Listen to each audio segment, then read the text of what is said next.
Hello student, आपण rotational डायनॅमिकचा 5th lecture बघत आहे आणि आज आपल्याला बघायचं आहे relation between linear acceleration and angular acceleration.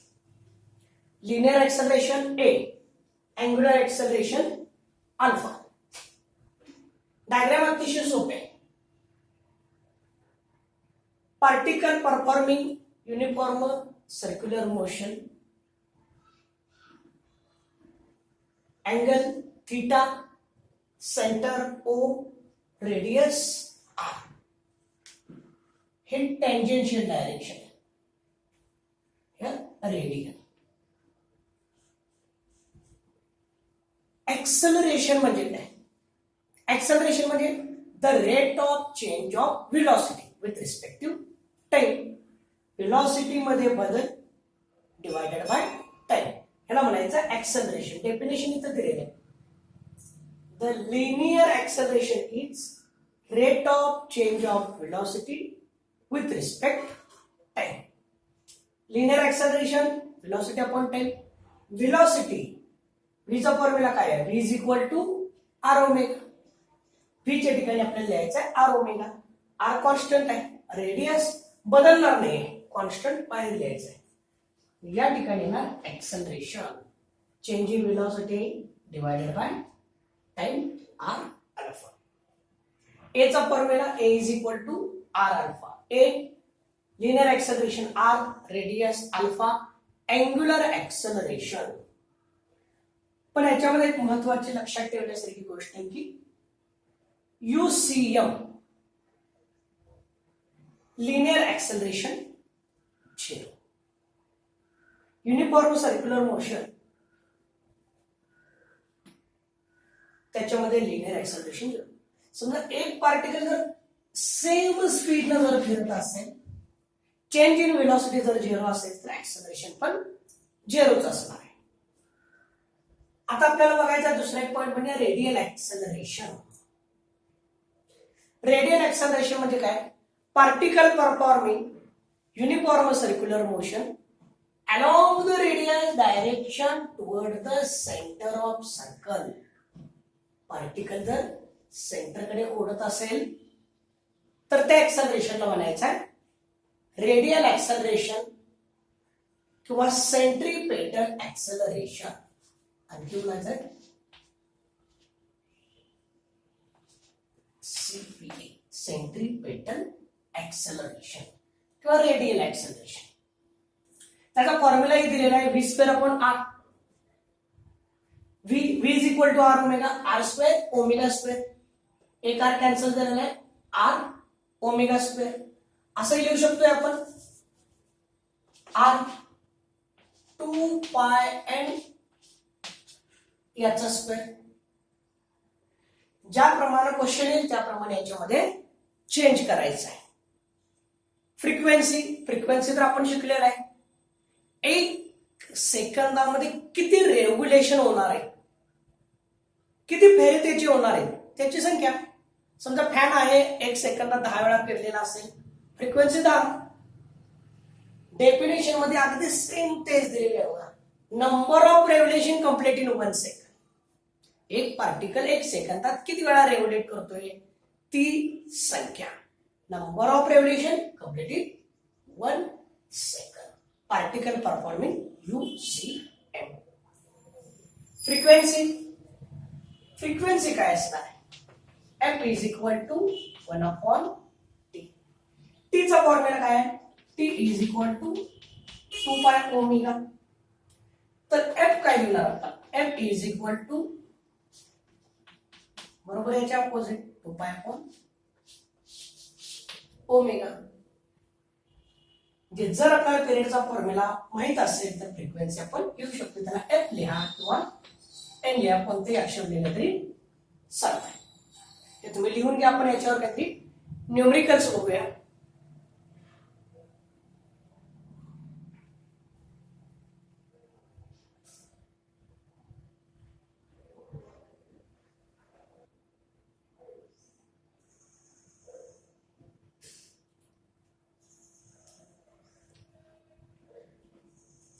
तुम्हाला फळ्यावर 2 एक्झाम्पल दिलेले.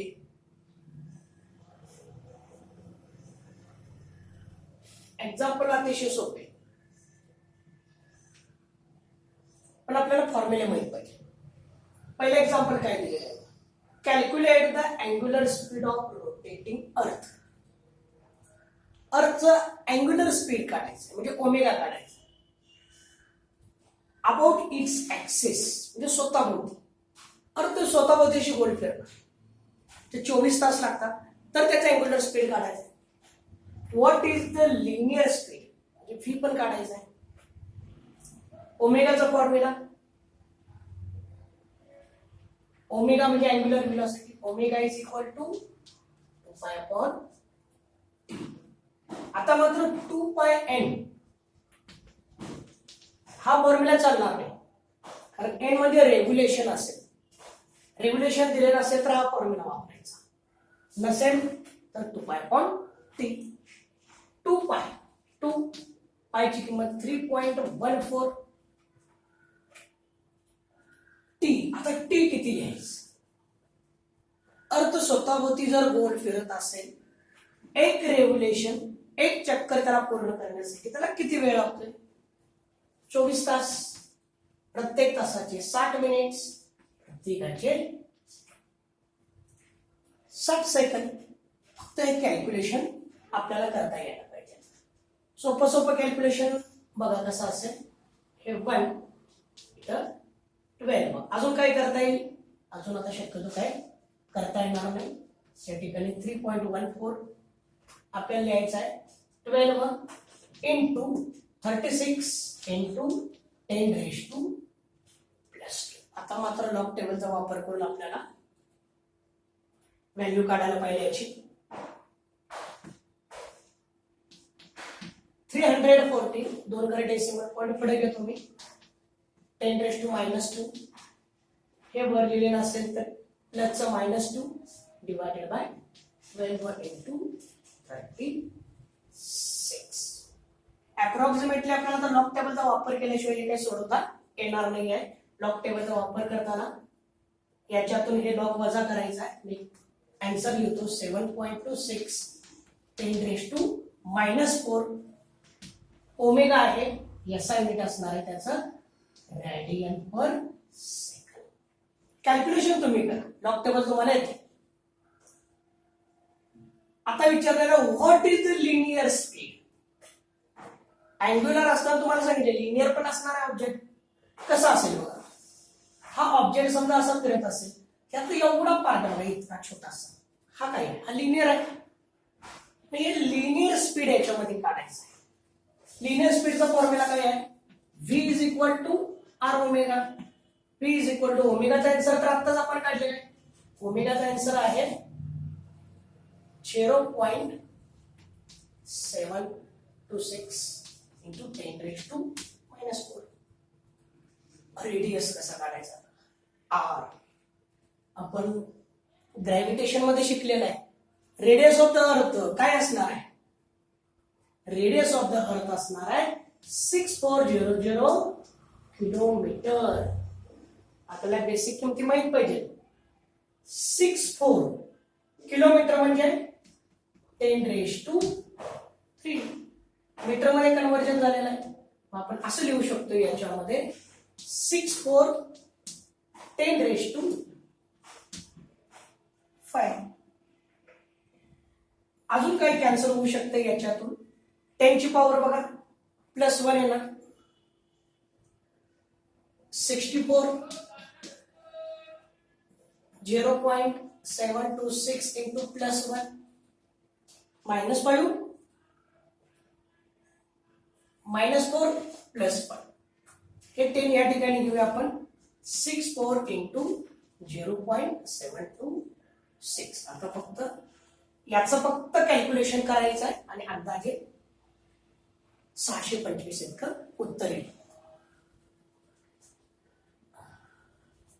आता हे कॅल्क्युलेशन तुमचं तुम्ही करा. 10 ची पॉवर 0.726 एवढे कॅल्क्युलेशन तुम्ही करू शकताय. अंदाजे उत्तर इतकं येईल.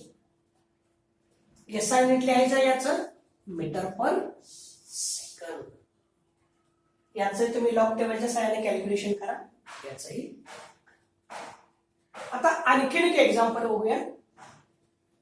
आता जे एक्झाम्पल आहे सेंट्रिपेटल फोर्स आहे.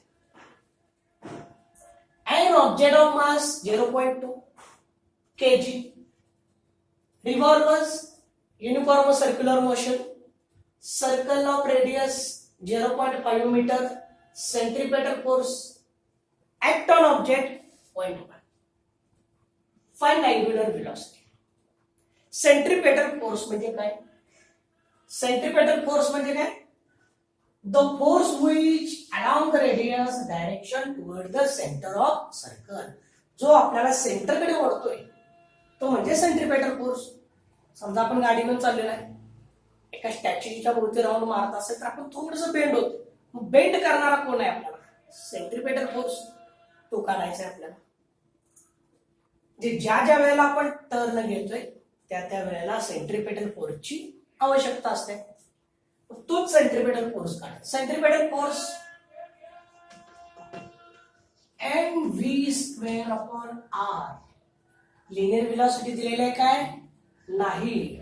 मग अँग्युलर मध्ये आपल्याला जरा घ्यायला पाहिजे. mv म्हणजेच r²ω²/r. एक r कॅन्सल करतो. mr². आपल्याला असं चेंज करता यायला पाहिजे. कोणत्या फॉर्मॅट मध्ये पाहिजे आहे त्या फॉर्मॅट मध्ये. सेंट्रिपेटल फोर्स दिलेला आहे, मास दिलेला आहे, रेडियस दिलेला आहे, ओमेगा काढायचा आहे. फॉर्म्युला काय तयार होईल बघा. Centripetal force divided by m R omega square. आता स्क्वेअर जाणार रूट येणार. Omega is equal to force centripetal m आणि आर. आता फक्त आपल्याला या किमती लिहायची. किमती काय असतील बघा. दिले आहे 0.1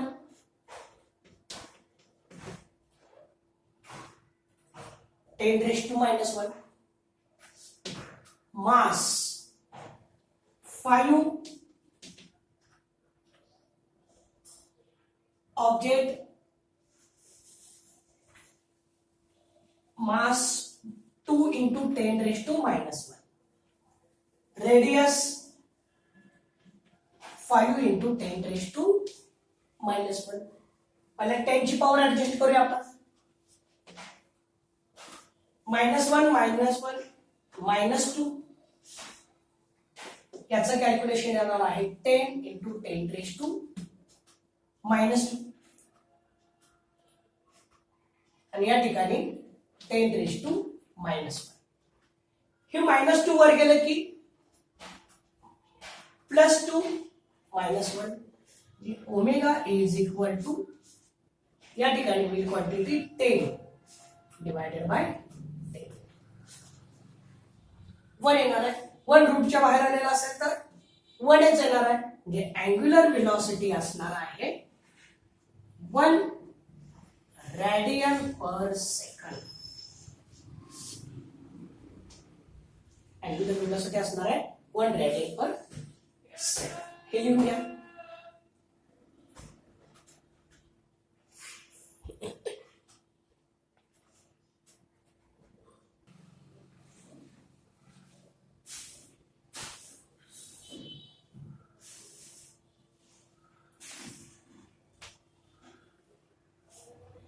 अनेक न्यूमरिकल तुम्हाला दिलेले आहेत फळ्यावर, पण याच्यामध्ये आपल्याला आता 5 व्हॅल्यू काढायचे. क्वेश्चन काय बघा. A pieces of stone of mass 200 gram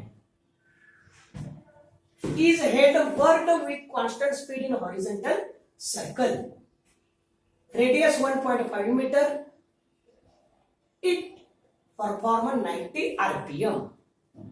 याचा अर्थ होतोय की एक स्ट्रिंग आहे, त्याला एक स्टोन जोडलेला 200 ग्रॅमचा, याचा रेडियस आहे 1.5. हा असा फिरणारा आहे आणि त्याचं रेव्होल्यूशन आहे 90 rpm. एक दगड असा बांधलेला नाही, असं गोल फिरवलेला आहे. आणि फिरवल्यावर त्याच्या किमती दिलेले. जर गोल फिरवलेला असेल तर त्याचा टाइम पिरियड म्हणजे आपण त्याला टी म्हणतोय, capital T. Angular velocity omega, linear velocity V, centripetal acceleration A आणि सेंट्रीपेटल फोर्स एफ. या 5 किमती काढायच्या. पहिल्यांदा आपण गिवन लिहून घेऊया. या क्वेश्चन मध्ये दिलंय काय? सगळ्यात पहिल्यांदा दिलेलं आहे मास 200 ग्रॅम. ग्रॅम मध्ये चालते का आपल्याला? नाही, केजी मध्ये रूपांतर करायला पाहिजे. 200 इंटू 10⁻³ केजी. आपण असं लिहूया 2 इंटू 10⁻⁻1 केजी. हे कॅल्क्युलेशनला सोपं आहे. अजून काय दिलेलं आहे आपल्याला? Radius 1.5 metre. यात काय चेंज करायला नको आपण. एन दिलेला आहे 90 आरपीएम. आरपीएम म्हणजे रेव्होल्यूशन पर मिनिट. एका मिनिटातील फेरे नको, एका सेकंदातील पाहिजे, म्हणून 1 मिनिटाचे सेकंद आहेत 7. त्यांना आपण बघूया 3/, किंवा गरज असेल तर असं घेऊया 1.5 आरपीएस, रेव्होल्यूशन पर सेकंद. सुरुवात करूया आपण. पहिल्यांदा काय विचारलेलं आहे? नंबर 1 ला टी विचारलेलं आहे. टी टाइम पिरियड फॉर्म्युला काय आहे? Reciprocal of frequency. कोणती किंमत आपल्याला सुटेबल आहे बघा? 3/2 काय 1.5. कॅल्क्युलेशनला आपल्याला 3/2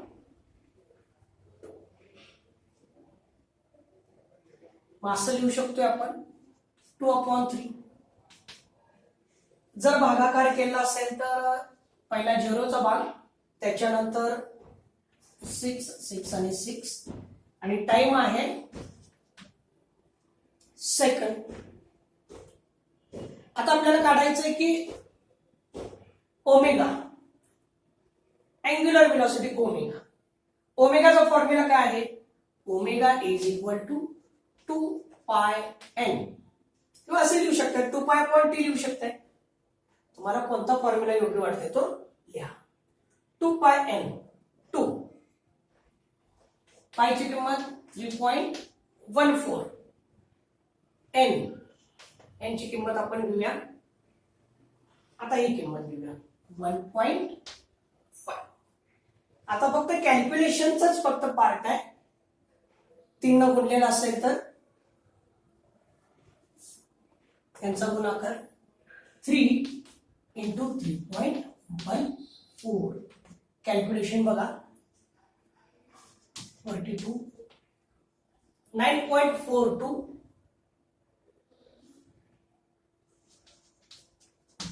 रेडियन पर सेकंद. ही ओमेगाची किंमत.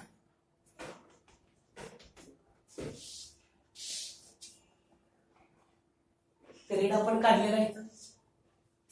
पुढचा क्वेश्चन आहे linear velocity. Linear v is equal to R omega.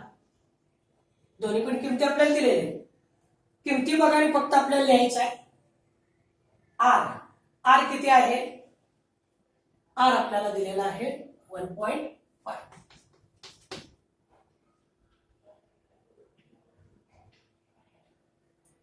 R 1.5. ओमेगाची किंमत तर आता आपण काढलेली आहे 9.42. फक्त कॅल्क्युलेशन करायचं आहे, आणि कॅल्क्युलेशन केल्यावर याचं उत्तर मी आता डायरेक्ट याच्यामध्ये लिहितो. कॅल्क्युलेशन केलेलं असेल 9.42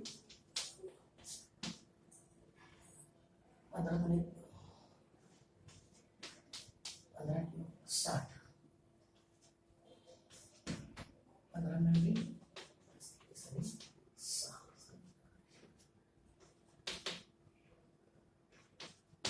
हे कॅल्क्युलेशन येणार आहे 1 2 3.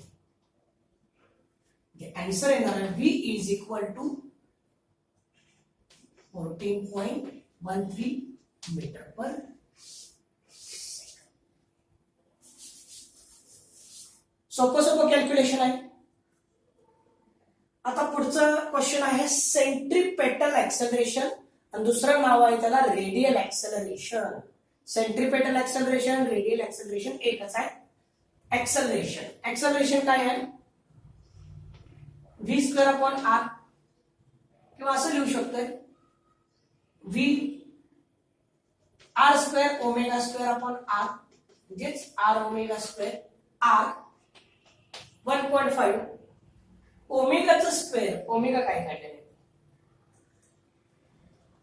9.42 याचा square is equal to 1.5 into 9.42 into 9.42. याचं कॅल्क्युलेशन मात्र तुम्ही करा. मी या ठिकाणी आन्सर डायरेक्ट लिहितो 133.1 मीटर पर सेकंड स्क्वेअर. मी आन्सर डायरेक्ट लिहिलाय, तुम्ही कॅल्क्युलेशन करा. सेंट्रीपेटल फोर्स, मग असे एक्झाम्पल आपण बघितलेलं आहे. The force which along the radius directed toward the center, सेंटरकडे ओढणारा force. Formula centripetal force mv square upon R किंवा एम आर ओमेगा स्क्वेअर. तुम्हाला कोणता योग्य वाटतोय तो फॉर्म्युला तुम्ही वापरा. सगळ्या किमती आपल्याकडे आहेत.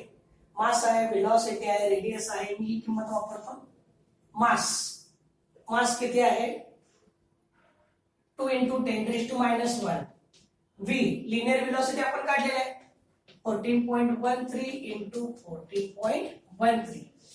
रेडियस 1.5. आता मात्र लॉग टेबलचा वापर करा तुम्ही आणि तुम्ही हे आन्सर काढू शकताय. मग याच्यामध्ये काय येणार आहे बघा, लॉग 2 प्लस 14.13 प्लस 14.13 याची बेरीज मायनस लॉग 1.5 आणि सर्वांच्यासाठी 10 ची पॉवर असणार आहे -1 या ठिकाणी दिलेले. आणि अंदाजे आन्सर येईल 2.66.3 -1. हे कॅल्क्युलेशन तुम्ही अनेकदा चेक करून बघा.